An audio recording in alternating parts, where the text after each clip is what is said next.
Chapter 15, A Snake Has a Snack. It was hotter than blazes in South Dakota. In Sioux Falls, Gramps took off his shirt. Passing Mitchell, Grandma unbuttoned her dress down to her waist. Just beyond Chamberlain, Gramps took a detour to the Missouri River. He parked the car beneath a tree overlooking a sandy bank. Grandma and Gramps kicked off their shoes. It was quiet. It was quite quiet and hot, hot, hot. All you could hear was a crow calling somewhere upriver and the distant sounds of cars along the highway. The hot air pressed against my face, and my hair was like a hot, heavy blanket draped on my neck and back. It was so hot you could smell the heat baking the stones and dirt along the bank. Gram pulled her dress up over her head, and Gramps undid his belt buckle and let his pants slide to the ground. They started kicking water at each other and scooping it up and letting it run down their faces. They walked in to where it was knee-deep and sat down. "Come on, Chickabiddy," Gramps called. Gram said, "It's delicious." I gazed up and down the river. Not a soul in sight. The water looked cool and clear. Gram and Gramps sat there in the river, grinning away. I waded in and sat down.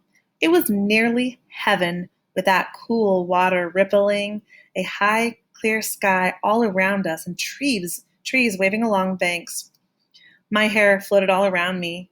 My mother's hair had been long and black like mine, but a week before she left, she cut it. My father said to me, "Don't cut yours, Sal. Please don't cut yours." My mother said, "I knew you wouldn't like it if I cut mine." My father said, "I didn't say anything about yours, but I know what you're thinking," she said. "I loved your hair, Sugar," he said. I saved her hair. I swept it up from the kitchen floor and wrapped it in a plastic bag and hid it beneath the floorboards of my room. It was still there, along with the postcards she sent. As Gramps, and I sat in the Missouri River, I tried not to think of the postcards. I tried to concentrate on the high sky and the cool water. It would have been perfect, except for the ornery crow calling away, "Caw, caw, caw." "Will we be here long?" I asked. The boy came out of nowhere. Gramps saw him first and whispered, "Get behind me, Chickabiddy. You too," he said to Gram. The boy was about 15 or 16 with shaggy dark hair. He wore blue jeans and no shirt, and his chest was brown and muscular. In his hand he held a long Bowie knife, its sheath fastened to his belt. He stood next to Gramps' pants on the bank. I thought of Phoebe and knew that if she were here, she would be warning us that the boy was a lunatic who would hack us all to pieces. I was wishing we had never stopped at the river and that my grandparents would be more cautious, maybe even a little more like Phoebe, who saw danger everywhere. As the boy stared at us, Gramps said, "Howdy." The boy said, "This here's private property." Gramps looked all around. "It is?" I didn't see any signs. "It's private property." "Why, heck," Gramps said. "This here's a river. I never heard of no river being private property." The boy picked up Gramps' pants and slid his hand into a pocket. "This land where I'm standing is private property." I was frightened of the boy and wanted Gramps to do something, but Gramps looked cool and calm. He sounded as if he hadn't a care in the world, but I knew that he was worried by the way he kept inching in front of me and Gram. I felt around the riverbank, pulled up a flat stone, and skipped it across the water. The boy watched the stone, counting the steps. A snake flickered along the bank and slid into the water. "See that tree?" Gramps said. He pointed to an old willow leaning into the water near where the boy stood. "I see it," the boy said, sliding his hand into another of Gramps' pockets. Gramps said, "See that knothole? Watch what this here Chickabiddy can do to a knothole." Gramps winked at me. The veins in his neck were standing out. You could practically see the blood rushing through them.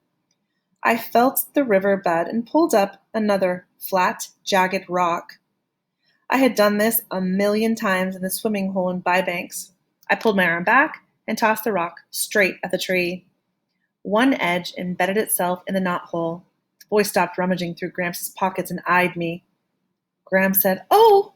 and flailed at the water. She reached down pulled up a snake and gave Gramps a puzzled look. "It's a water moccasin, isn't it?" she said. "It's a poisonous one, isn't it?" The snake slithered and wiggled, straining toward the water. "I do believe it has had a snack out of my leg." She stared hard at Gramps. The boy The boy stood on the bank, holding Gramps' wallet. Gramps scooped up Gram and carried her out of the water. "Would you mind dropping that thing?" he said to Gram, who was still clutching the snake.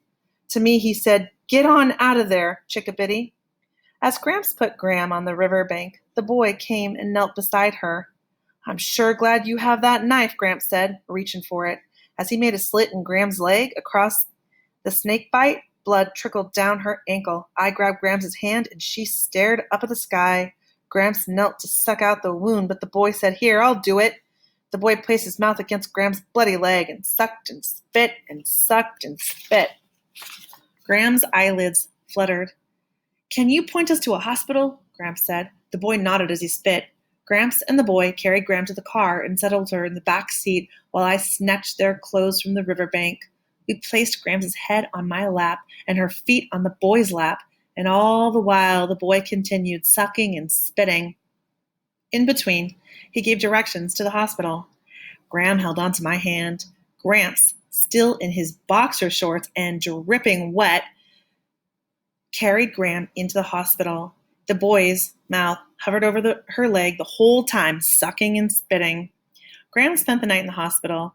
In the waiting room, the boy from the riverbank sprawled in a chair. I offered him a paper towel. "You've got blood on your mouth," I said. I handed him a $50 bill. "My grandfather said to give this to you. That's all the cash he has right now. He said to tell you thanks. He'd come out himself, but he doesn't want to leave her." He looked at the $50 bill in my hand. "I don't need it." "You don't have to stay," I said. He glanced around the waiting room. "I know it." He looked away and then said, "I like your hair." "I was thinking of cutting it." "Don't." I sat down beside him. He said, "It wasn't really private property." I didn't think so. Later, when I went in to see Gram, she was all tucked up in bed, pale and sleepy. Next to her on the narrow bed, Gramps was lying on top of the covers, stroking her hair. A nurse came in and made him get off the bed. He had, by now, put his pants on, but he looked a wreck. I asked Gram how she was feeling. She blinked her eyes a few times and said, "Piddles." Gramps said, "They must have given her something. She doesn't know what she's saying." I leaned down and whispered in her ear, "Gram, don't leave us." "Piddles," Gram said. When the nurse left the room, Gramps climbed back on top of the bed and lay down next to Gram. He patted the bed. "Well," he said, "this ain't our marriage bed, but it will do." Chapter 16, The Singing Tree. Gram was released from the hospital the next morning, mainly because she was so ornery. Gramps wanted her to stay another day, but Gram climbed out of bed and said, "Where's my underwear?" "I guess this cantankerous woman is getting out of here," Gramps said. I think fear had made us all a little cantankerous. I had spent the night in the waiting room. Gramps offered to get me a motel, but I was afraid that if I left the hospital, I would never see Gram again. The boy we had met at the river curled up in an armchair, but I don't think he slept either. Once he heard the telephone.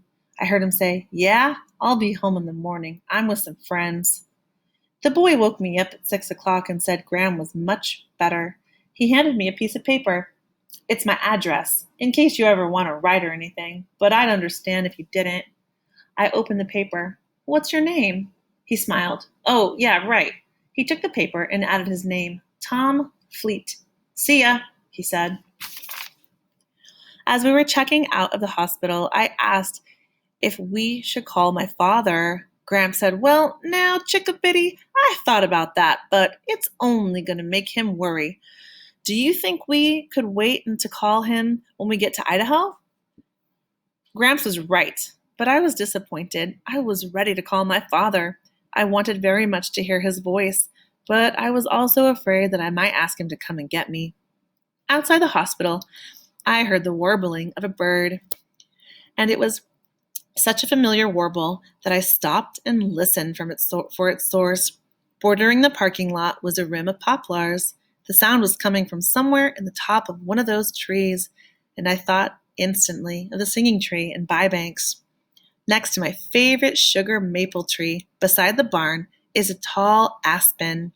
When I was younger, I heard the most beautiful bird song coming from the top of that tree.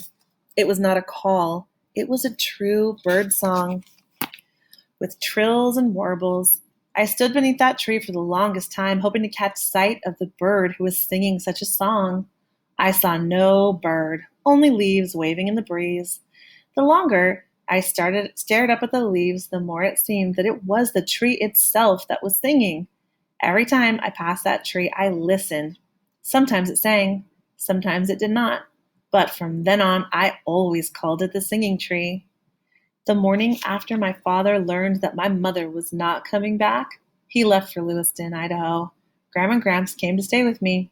I had pleaded to go along, but my father said he didn't think I should have to go through that. That day, I climbed up into the maple and watched the singing tree, waiting for it to sing. I stayed there all day and on into the early evening. It did not sing. At dusk, Gramps placed 3 sleeping bags at the foot of the tree, and he, Gram, and I slept there all night. The tree did not sing. In the hospital parking lot, Gram heard the song too. "Oh, Salamanca," she said, "a singing tree." She pulled at Gramps' sleeve. "Oh, it's a good sign, don't you think?" As we swept on across South Dakota toward the Badlands, the whispers no longer said hurry, hurry, or rush, rush. They now said slow down, slow down. I could not figure this out. It seemed some sort of warning, but I did not have too much time to think about it, as I was busy telling about Phoebe. Chapter 17. In the Course of a Lifetime. A few days after Phoebe and I had seen Mr. Berkway and Mrs. Cadaver whacking away at the rhododendron, I walked home with Phoebe after school. She was as crotchety and sullen as a 3-legged mule, and I was not quite sure why. She had been asking me why I had not said anything to my father about Mrs. Cadaver and Mr. Berkway, and I told her that I was waiting for the right time. "Your father was over there yesterday," Phoebe said. "I saw him. He'd better watch out. What would you do if Mrs. Cadaver chopped up your father? Would you go live with your mother?" It surprised me when she said that, reminding me that I had told Phoebe nothing about my mother. Yes, I suppose I would go live with her. That was impossible and I knew it, but for some reason I could not tell Phoebe that, so I lied. Phoebe's mother was sitting at the kitchen table when we walked in. In front of her was a pan of burned brownies. She blew her nose. "Oh, sweetie," she said, "you startled me. How was it?" "How was what?" Phoebe said. "Why, sweetie, school, of course. How was it? How were your classes?" "Okay." "Just okay?" Mrs. Winterbottom suddenly leaned over and kissed Phoebe's cheek. "I'm not a baby, you know," Phoebe said, wiping off the kiss. Mrs. Winterbottom stabbed the brownies with a knife. "Want one?" she asked. "They're burned," Phoebe said.